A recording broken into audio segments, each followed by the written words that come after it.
کسی بھی دن ظہر کے بعد ایک تسبیح زندگی میں 3 دن، پوری زندگی ہر کام منٹوں میں ہوگا۔ 3 دن میں ارب پتی بن جاؤ گے۔ جھوٹ لگتا ہے تو بے شک آج ہی ایک بار آزما لیں۔ بسم اللہ الرحمن الرحیم۔ السلام علیکم ورحمۃ اللہ وبرکاتہ۔ محترم ناظرین کرام، جو شخص کسی بھی دن نماز ظہر کے بعد یہ ایک تسبیح کا عمل زندگی میں صرف ایک بار کر لیتا ہے، ساری زندگی ہر کام اس بندے کا منٹوں میں ہو جاتا ہے اور وہ بندہ رب کائنات کی بارگاہ سے خزانہ حاصل کر لیتا ہے۔ میں نے یہ عمل کرنے والے لوگوں کو شہرت حاصل کرتے ہوئے، مال و دولت حاصل کرتے ہوئے اور ڈھیروں عزت حاصل کرتے ہوئے دیکھا ہے، اور رب کائنات اس عمل کرنے والے کو اتنا امیر ترین کر دیتے ہیں کہ وہ بندہ زندگی بھر کسی کے سامنے ہاتھ نہیں پھیلاتا اور نہ کبھی کسی کا محتاج ہوتا ہے۔ خاص طور پر وہ لوگ جن کو یہ شکوہ رہتا ہے کہ سارا دن دکان پر بیٹھنے کے باوجود کوئی گاہک نہیں آتا، کاروبار ٹھپ ہو چکے ہیں، رزق روز روز بڑھنے کی بجائے تنگ ہوتا جا رہا ہے، ان کے لیے یہ وظیفہ بہت زیادہ مفید ہے، اور پھر تا حیات ساری زندگی اس عمل کی فیض و برکات، اور پھر مرنے کے بعد بھی اس عمل کی تاثیر اور برکتیں اس کی اولاد کو منتقل ہوتی رہتی ہیں۔ اور اس سے بڑھ کر شاید ہی آپ کو آپ کی زندگی میں کسی نے یہ عمل بتایا ہو، اور اس کا ایک خاص طریقہ بتاؤں گا۔ ناظرین کرام، ظہر کا وقت بڑا قیمتی وقت ہے، اور اس وقت کے اندر اللہ کی بڑی رحمت، انوار و تجلیات اترتے، اور خاص ان لمحوں کے اندر جب آپ یہ عمل کریں گے، یہ کسی بھی دن کسی بھی ظہر کی نماز کے بعد کر سکتے ہیں۔ اس میں دن کی خاصیت نہیں ہے اور نہ ہی کوئی خاص دن کی شرط ہے۔ ہاں، اگر آپ لوگ جمعہ کے دن نماز جمعہ کے بعد کر لیں تو یہ سب سے زیادہ افضل ہے، کیونکہ جمعہ کے دن کی بڑی فضیلت اور اہمیت ہے، اور اس دن کی بڑی برکتیں ہیں۔ جمعہ کے دن کو عید کا دن بھی کہا گیا ہے کہ جو 7 دن ہی 7 دنوں میں جس دن کو رب کائنات نے سارے دنوں کا سردار بنایا ہے، وہ جمعۃ المبارک کا دن ہے۔ مزید یہ بھی کہا گیا ہے کہ آدم علیہ السلام کو جمعہ کے دن پیدا فرمایا، اور اسی طرح قیامت بھی جمعہ کے دن آئے گی۔ جمعہ کے دن کی بڑی خصوصیات و فضیلت ہے۔ اب آپ کو عمل کی طرف لے کر جانا چاہتا ہوں، تو دوستو، وظیفہ کرنے کا جو خاص طریقہ ہے میں آپ کو بتا دیتا ہوں۔ محترم بھائیوں اور بہنوں، آپ نے اس عمل کو ظہر کی نماز کے فوراً بعد آپ نے اسی جگہ پر بیٹھے بیٹھے کر لینا ہے، یعنی اسی جگہ جہاں آپ نے نماز ادا کی ہے۔ لیکن اگر آپ غلطی سے یا کسی مجبوری کے تحت اس جگہ سے اٹھ بھی جائیں تو دوبارہ جب آپ اس عمل کو کرنے کے لیے بیٹھیں تو پھر آپ پہلے 2 رکعت نماز نفل حاجت پڑھیں، اس کے بعد عمل کر لیں۔ آپ نے عمل کرنے کے دوران کسی سے کوئی گفتگو نہیں کرنی۔ آپ نے جب تک یہ ایک تسبیح مطلب کہ 100 بار، تو آپ نے جب تک اس کی تعداد کو مکمل نہیں کر لینا، آپ نے اپنی جگہ سے ہرگز نہیں اٹھنا اور وہیں بیٹھے بیٹھے ہی یہ عمل کرنا ہے۔ ناظرین کرام، آپ کو انشاءاللہ اپنا مقصد اپنے ذہن میں رکھنا ہے، اور جو بھی آپ کا مقصد ہے، کاروبار کا مسئلہ ہے، جو بھی آپ کے مسائل ہیں، تو سب کو آپ اپنے ذہن میں رکھتے ہوئے یہ کلمات پڑھنا شروع کر دینے ہیں۔ اگر آپ اکیلے ہیں تو آپ اس وظیفے کو بلند آواز سے بھی پڑھ سکتے ہیں، لیکن اگر چاہیں تو آہستہ آواز سے بھی پڑھ سکتے ہیں، جیسے آپ کو آسانی میسر ہو اور بہتر لگے۔ آپ اس ترتیب کے ساتھ ہی اس عمل کو پڑھ سکتے ہیں، لیکن یہ بات یاد رکھیے گا کہ ہر نفع نقصان کا مالک اللہ تبارک و تعالیٰ ہی کی ہے۔ یہی ہر مسلمان کا عقیدہ ہونا چاہیے کہ اللہ تعالیٰ سب سے زیادہ طاقتور ہے، اور اللہ تبارک و تعالیٰ ہی سب کچھ عطا کرنے والا ہے۔ اللہ تبارک و تعالیٰ کی طرف سے انسانوں پر برے حالات بھی آتے ہیں، پھر جو بھی دکھ اور مشکلات اور ساری چیزیں جو ہیں وہ اللہ تعالیٰ بزرگ و برتر کی طرف سے ہی آتی ہیں۔ اس لیے آپ نے اللہ تبارک و تعالیٰ پر ہی یقین کرتے ہوئے یہ عمل بھی کرنا ہے کہ میں رب العالمین کو خوش کر رہا ہوں، اس کا ذکر کر رہا ہوں، اور رب کائنات میرے مقدر ویسا ضرور بنائے گا جیسا کہ میں چاہتا ہوں، جیسے کہ میری خواہش بھی ہے اس طرح بنا دے گا۔ اللہ تعالیٰ میرے مقدر کو بدل دے گا، میری تمام تر مشکلات آسان فرما دے گا، میرے رزق میں بھی ڈھیر و اضافہ فرما دے گا۔ مجھے مانگنے کا طریقہ نہیں آتا، مگر پھر بھی میرا بغیر مانگے مجھے عطا فرمائے گا، اور بغیر مانگے بھی بندوں کو عطا فرماتا ہے، جو بندہ اس کا بن جاتا ہے، اسی کی فرما برداری کرتا ہے جیسا اللہ تعالیٰ نے حکم دیا ہے ویسے ہی زندگی گزارتے ہیں۔ پھر ان کا اٹھنا بیٹھنا، کھانا پینا، چلنا پھرنا، گھر، سب کچھ اللہ پاک کی فرما برداری کے تابع ہوتا ہے، تو پھر وہ بندہ جیسا تصور کرتا ہے، سوچتا ہے، اللہ تعالیٰ اس کو ضرور عطا فرماتا ہے، کیونکہ یہ ہم سب جانتے ہیں کہ قرآن مجید انسانیت کے لیے ہدایت ہے، رہنمائی اور شفا اس کے اندر موجود ہے، لیکن ہدایت، رہنمائی اور شفا قرآن مجید پڑھنے میں اور پڑھ کر مکمل عمل کرنے میں ہے۔ اس کے ہدایت کا نور ہے، شفا بھی ہے، بیمار پر پڑھیں تو رب شفا بھی عطا فرماتا ہے۔ گھر میں برکت کے لیے تلاوت کریں تو اللہ تعالیٰ گھر میں خیر و برکت عطا فرماتا ہے۔ کاروبار والی جگہ پر قرآن کی روزانہ تلاوت کی جائے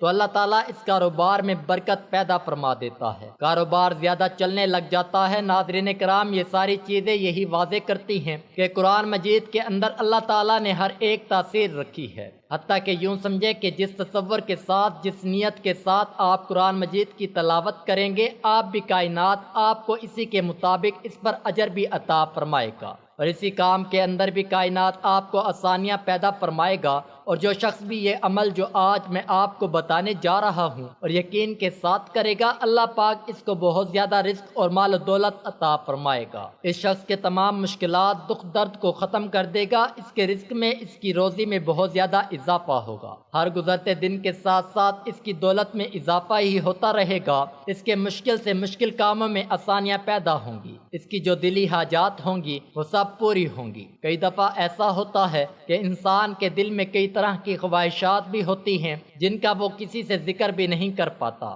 کچھ خواہشات ایسی ہوتی ہیں جو آپ زمانے کے سامنے، معاشرے کے سامنے بیان کرو گے تو وہ سب آپ کا مذاق بناتے ہیں۔ تو ناظرین، جس طرح کے بھی حالات ہوتے ہیں، اپنے اللہ پاک کو ہی بتایا کرو۔ بے شک اللہ تعالیٰ سب کو جانتا ہے اور حکمت والا ہے، لیکن پھر اسے بندے کا مانگنا اور اپنے سامنے ہاتھ پھیلانا تو بہت پسند ہے، اس لیے اپنے اللہ پاک سے مانگ لیا کرو، اللہ تعالیٰ سے ہر چیز میں مدد طلب کیا کرو۔ اللہ پاک غفور الرحیم ہے اور وہ عطا کرنے والی ذات ہے۔ رزق کے حوالے سے، دولت کے حوالے سے پریشان نہ ہوا کریں، اللہ پاک ایسے ایسے وسائل پیدا کر دے گا کہ جو آپ نے کبھی خوابوں، خیالوں میں بھی سوچے نہیں ہوں گے۔ وہاں سے بھی رشک آئے گا اور آپ کی مشکلات اور پریشانیاں دور ہو جائیں گی، پھر رزق میں بھی اضافہ ہوگا اور زندگی بھی بدل جائے گی۔ محترم ناظرین، یہ تو کچھ بھی نہیں، میرا رب وہ ہے جو پوری کائنات کا خالق ہے، مالک ہے، جو سب کو رزق دے رہا ہے۔ ناظرین کرام، آج کا جو وظیفہ ہے، اس کا تحفہ سمجھ کر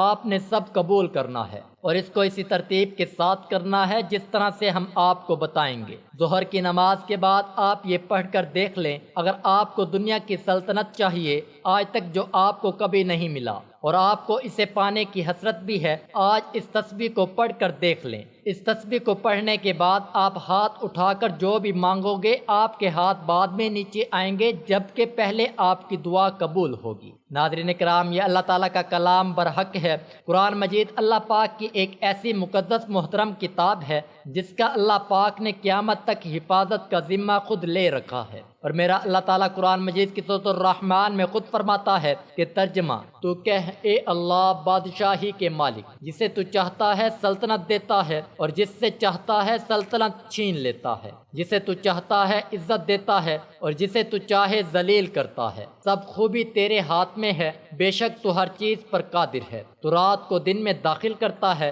اور دن کو رات میں داخل کرتا ہے، اور زندہ کو مردہ سے نکالتا ہے اور مردہ کو زندہ سے نکالتا ہے، اور جسے چاہتا ہے بے حساب رزق دیتا ہے۔ میرے اللہ پاک نے قرآن میں واضح بتا دیا ہے کہ ہر چیز کا مالک اور مختار صرف اللہ پاک ہی ہے۔ قرآن مجید کی ایک آیات برحق ہے اور سچ ہے، اور اس قرآن مجید میں اتنی برکت، فضیلت ہے اور طاقت ہے کہ جو شخص ایک بار اسے اپنے سینے سے لگا لیتا ہے تو پھر اسے کسی چیز کی کمی نہیں رہتی اور اس کی دنیا کی تمام تر پریشانیاں ختم ہو جائیں گی۔ تو دوستو، آج وہ یہاں آپ کی خدمت میں لے کر حاضر ہوا ہوں۔ اس کی برکت یہ ہے کہ اگر آپ کو دولت کی ضرورت ہے، اگر آپ کو ذاتی گھر کی ضرورت ہے، تو اس عمل کو کرنے کے بعد اللہ پاک آپ کے رزق اور مال و دولت کو بہت وسیع اور کشادہ فرما دے گا، اور آپ کو اتنی دولت ملے گی کہ آپ کی تمام تر خواہشات پوری ہو جائیں گی اور آپ کی پوری زندگی آرام و سکون سے گزرے گی، پھر آپ کی زندگی میں کسی چیز کی کمی نہیں رہے گی۔ ہم وظیفے کی طرف چلتے ہیں۔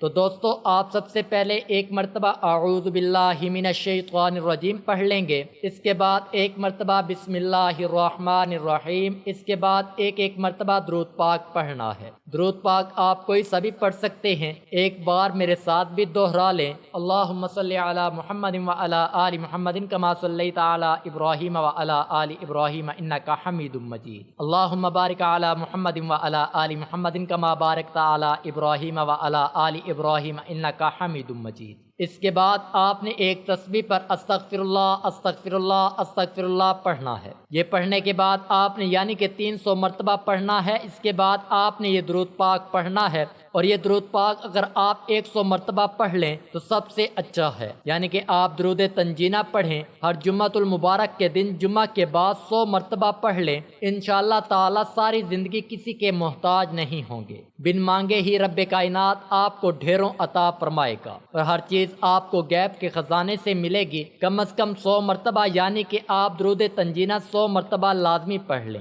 لیکن ایک بات واضح کر دیں کہ درود تنجینہ ان درودوں میں سے نہیں ہے جو کہ رسول اللہ صلی اللہ علیہ وسلم سے منقول ہے، بلکہ یہ بزرگوں کے تجربات میں سے ہے، اور اسے علامہ سخاوی رحمۃ اللہ علیہ نے علامہ فاقہانی رحمۃ اللہ علیہ کی کتاب الفجر المنیر کے حوالے سے نقل کیا ہے، اور ساتھ میں ایک واقعہ بھی نقل کیا ہے کہ موسیٰ الضریر رحمۃ اللہ علیہ ایک مرتبہ کسی سمندر میں کہیں سفر کر رہے تھے کہ اچانک ہی طوفان آیا۔ وہیں موسیٰ الضریر نے خواب میں رسول اللہ صلی اللہ علیہ وسلم کو دیکھا کہ آپ علیہ الصلوۃ والسلام نے فرمایا کہ کشتی والوں سے کہو کہ وہ یہ درود پڑھیں۔ شیخ جاگ اٹھے اور لوگوں کو اس درود پاک کے پڑھنے کا کہا تو ابھی 300 بار ہی پڑھا تھا کہ اللہ تعالیٰ نے اس مصیبت کو دور کر دیا اور اس طوفان سے نجات ملی۔ واللہ تعالیٰ عالم مجد لغوی نے اپنی سند سے اس روایت کو نقل کرنے کے بعد حسن ابن علی اسوائی کا قول نقل کیا ہے کہ جو آدمی اس درود کو کسی مصیبت یا مسئلے میں 1000 بار پڑھے گا، اللہ تعالیٰ اپنے فضل و کرم سے اس کی مصیبت کو فوراً دور کر دیں گے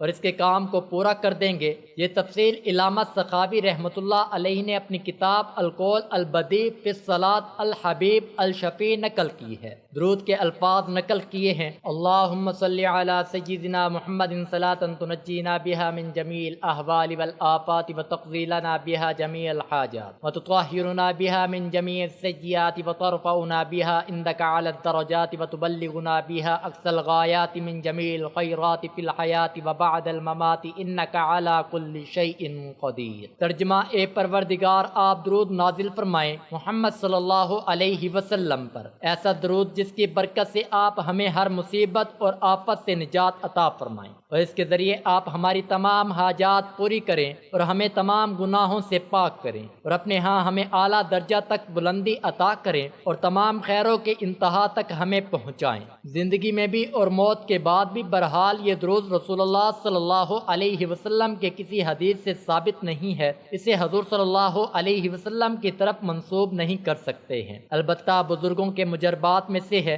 اور کوئی شرکیہ کلمہ یا خلاف شرع جملہ بھی نہیں ہے، اس لیے اسے پڑھ سکتے ہیں، اور چونکہ مجربات میں سے ہے اس لیے ہر بزرگ کا اس کے بارے میں الگ الگ تجربہ بھی ہو سکتا ہے۔ تو جس طرح اللہ پاک نے اس درود پاک کی فضیلت سے موسیٰ رحمۃ اللہ علیہ کی مشکل آسان کی تھی، اسی طرح اللہ پاک آپ کی تمام پریشانیاں، مصیبتیں اور تمام مشکلات دور کر دے گا اور آپ کے تمام مسائل حل کر دے گا انشاءاللہ۔ اس کے بعد آپ سب نے دعا کرنی ہے: یا اللہ، آپ کو اپنی شان کریمی کا واسطہ ہم گناہ گاروں پر اپنے گھر کے دروازے کبھی بند نہ کرنا۔ ہم سیاہ کار ہیں، خطا کار ہیں، لیکن ہیں تو تیرے ہی بندے، تیری سوا ہمارا کوئی سہارا نہیں ہے۔ یا ذوالجلال والاکرام، ہم تو اس سے ہی اپنے گناہوں کی معافی مانگتے ہیں، وہ گناہ جو تنہائی میں کیے یا محفل میں کیے یا نادانی میں کیے یا جان بوجھ کر کیے۔ یا اللہ، اپنے شان کریمی کے صدقے ہماری عبادت کو قبول فرما اور ہماری ہر جائز خواہشات اور حاجات کو پورا فرما۔ یا اللہ، ہم پر رحم فرما اور ہمیں ہمارے والدین کی بخشش کا ذریعہ بنا، آمین یا رب العالمین۔ اللہ تعالی ہم سب کا حامی و ناصر ہو۔ السلام علیکم ورحمۃ اللہ وبرکاتہ۔